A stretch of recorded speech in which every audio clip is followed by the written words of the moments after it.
നമുക്ക് സ്റ്റൗ കത്തിക്കാൻ നമുക്ക് നെയ്യ് ഒഴിച്ചു കൊടുക്കാം.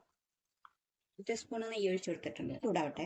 പയറിൻ്റെ പരിപ്പും ഉഴുന്ന് പരിപ്പ്, കടലപ്പരിപ്പ്, കപ്പലണ്ടി, മുന്തിരി, ഉണക്കമുളക് ഇതൊക്കെ പൊടിയിട്ടിട്ട് നമുക്ക് വറുത്തെടുക്കാം. അപ്പോൾ ഒരുവിധം വഴന്ന് വന്നിട്ടുണ്ട്. നമുക്ക് സ്വല്പം മഞ്ഞൾപ്പൊടി ഇട്ട് കൊടുക്കാം, സ്വല്പം ഉപ്പിട്ട് കൊടുക്കാം. ഇനി നമുക്ക് ഇതിലേക്ക് 2 മുട്ട ഉടച്ചു കൊടുക്കാം. കുറച്ച് കറിവേപ്പില, ഒരു പച്ചമുളക്,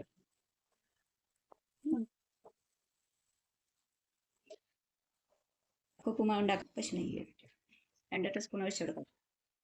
കുറച്ച് കടുക് ഇട്ട് കൊടുക്കാൻ, ഉള്ളി ഇട്ട് കൊടുക്കട്ടാ. അര ഭാഗം എടുത്തിട്ടുള്ളൂ. പച്ചമുളക്, ബീൻസ് ഇട്ട് കൊടുക്കട്ടെ. ഒരു ക്യാരറ്റാണ്. കുറച്ച് കറിവേപ്പില ഇട്ട് കൊടുക്കാം. കുറച്ച് ഉപ്പിട്ട് കൊടുക്കാം. കുറച്ച് ഓയിൽ ഒഴിച്ചു കൊടുക്കട്ടെ. നമ്മളെ ഒക്കെ നന്നായിട്ട് വഴന്ന് വന്നിട്ടുണ്ട് കേട്ടോ. സേമിയ ഇട്ട് കൊടുക്കാം.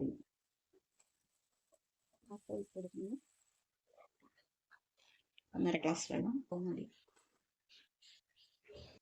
നമുക്ക് തുറന്നു നോക്കാം. വെള്ളം നല്ല തിളച്ചിട്ടുണ്ട് കേട്ടോ. ഇനി നമുക്ക് ഇതിലേക്ക് വൈറ്റ് റവയാണ് ഇട്ട് കൊടുക്കാൻ പോകുന്നത്.